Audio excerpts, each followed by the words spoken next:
बहुत समय पहले की बात है। रौनकपुरा नाम का एक गांव था। वहाँ रामू नाम का एक लकड़हारा रहा करता था।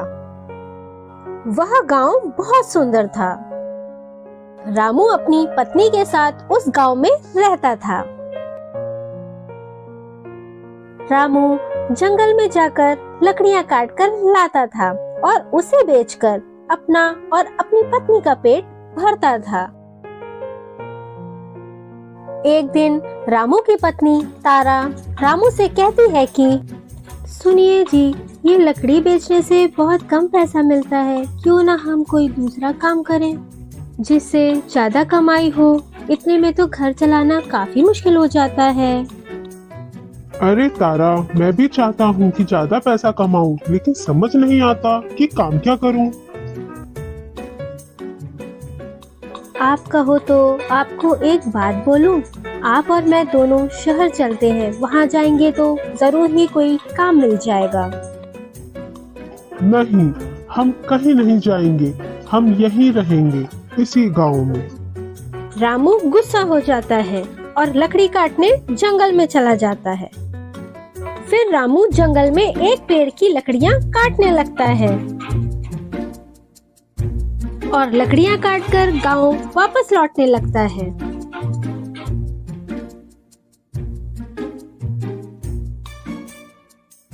रास्ते में उसे एक पुजारी जी मिलते हैं और वो पूछते हैं कि भैया, आप ये लकड़ियाँ कितने रुपए में बेच रहे हैं? हाँ भैया, 10 रुपए की सारी लकड़ियों का बंडल है, आपको चाहिए तो आप ले लो। हाँ भैया, मुझे लकड़ियों का बंडल चाहिए तो है, क्योंकि शाम को खाना बनाने के लिए मुझे लकड़ियों की जरूरत है। यदि तुम्हें ठीक लगे तो 5 रुपए में सारी लकड़ियाँ दे दो, इससे ज्यादा मैं नहीं दे पाऊंगा।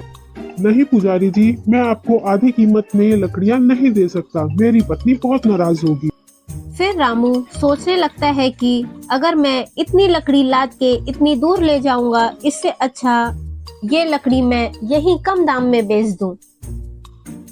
ठीक है, आप ये लकड़ियाँ मुझसे खरीद लो और मुझे मेरे पैसे दे दो।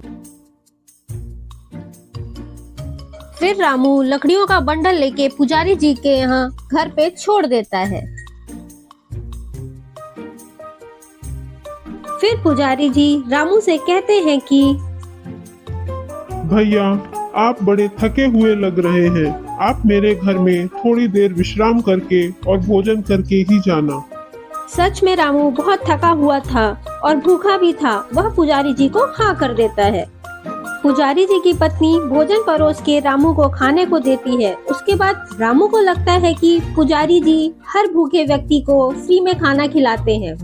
पुजारी जी, आप लोगों की कितनी सेवा करते हैं, मैं भी आपकी मदद करूंगा। अब से मैं आपको रोज 5 रुपए में ही लकड़ी का बंडल लाके दूंगा।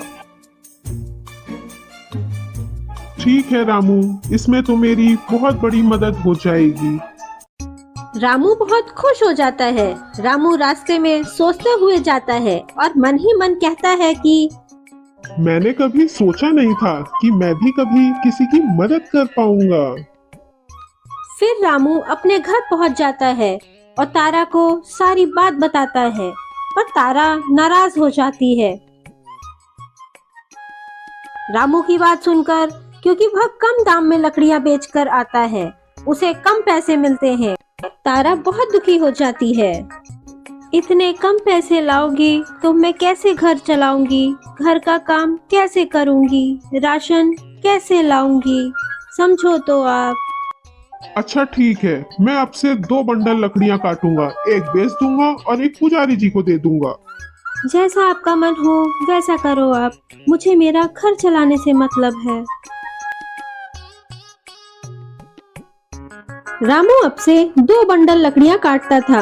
एक बाजार में बेच देता था और दूसरा पुजारी जी को दे देता था। पुजारी जी, दरवाजा खोलिए, मैं लकड़ियां लाया हूँ, दरवाजा खोलिए।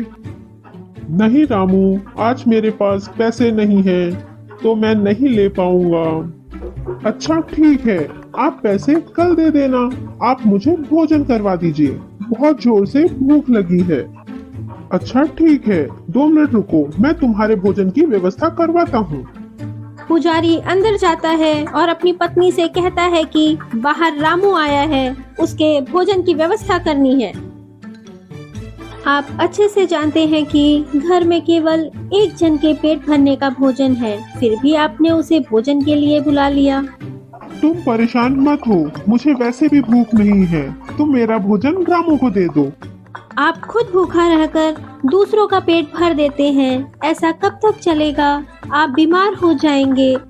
पुजारी जी बड़े प्यार से रामू को भोजन कराने लगते हैं। फिर रामू भोजन करके घर चला जाता है। फिर अगले दिन रामू लकड़ियां काटने जंगल में जाता है। वह ऊपर चढ़ के लकड़ियां काटने लगता है। वह डाल नीचे गिर जाती है तो फिर किसी के चीखने की आवाज आती है। वहाँ एक साधु बाबा होते हैं, उन पर वह डाल गिर जाती है, उन्हें चोट लग जाती है। साधु बाबा बहुत गुस्से में होते हैं। साधु जी, मुझे माफ कर दीजिए, मुझे नहीं पता था कि आप नीचे साधना कर रहे हैं, माफ कर दीजिए मुझे, मैं आपके पांव छूकर माफी मांगता हूँ। साधु जी रामू को श्राप दे देते हैं, रामू को जानवर बना देते हैं। साधु जी, मुझे माफ कर दीजिए, मैंने जानबूझ के नहीं किया, मुझे माफ कर दीजिए। मैंने जो श्राप दिया है वो वापस तो नहीं ले सकता हूँ, पर असर खत्म करने के लिए तुम्हें उपाय बता सकता हूँ। वो क्या उपाय है साधु जी? तुम्हें ऐसे घर का खाना खाना होगा जो बहुत ही दानी लोग हों, तब तुम अपने आप फिर से इंसान बन जाओगे। तुम्हें उनकी खाई हुई थाली में से झूठा खाना खाना होगा। रामू निकल जाता है सच्चे दानी को ढूंढने। रामू को सच्चे दानियों की तलाश थी। रामू सबसे पहले पुजारी जी के यहाँ जाता है और छुप के देखता है कि पुजारी जी की पत्नी झूठा पत्तल बाहर फेंकने के लिए जाती है और फिर वह रामू उसमें से झूठा खाना खा लेता है। फिर रामू दूसरे सच्चे दानी की तलाश करता है। फिर आगे चलकर वहाँ एक व्यक्ति गाय दान दे रहा होता है। फिर रामू सोचता है कि यह भी बहुत बड़ा दानी है, इसका भी झूठा खाना खा लेता हूँ। फिर रामू झूठा खाना खा लेता है, पर रामू सही नहीं होता है। वह गुस्सा होकर साधु बाबा के पास जाता है और कहता है कि साधु जी, मैंने 2 सच्चे दानियों के यहाँ का खाना खाया, पर मैं वैसा ही हूँ, मैं कैसे ठीक होऊंगा? अरे बेटा, तुमने जो गाय दानी के यहाँ खाना खाया था वह सही में सच्चा दानी नहीं था। उसकी गाय बीमार रहती थी तो उसने बेच दी थी, वह सच्चा दानी नहीं था। फिर रामू आगे बढ़ जाता है। डरो नहीं, मैं कोई जानवर नहीं हूँ, मैं भी तुम्हारी तरह इंसान ही हूँ। यह रूप मुझे श्राप द्वारा मिला है। मुझे बहुत प्यास लगी है, मुझे पानी पिला दो। रामू के पानी पीते ही रामू अपने पहले जैसे रूप में आ जाता है।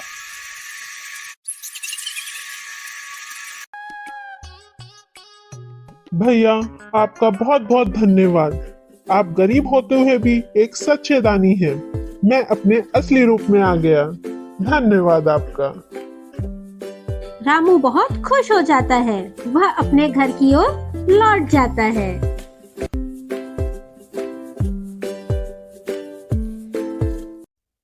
अगर आपको मेरी ये कहानी पसंद आई हो तो रोली टून्स को लाइक करें, सब्सक्राइब करें और नोटिफिकेशन के लिए बेल आइकन प्रेस करें।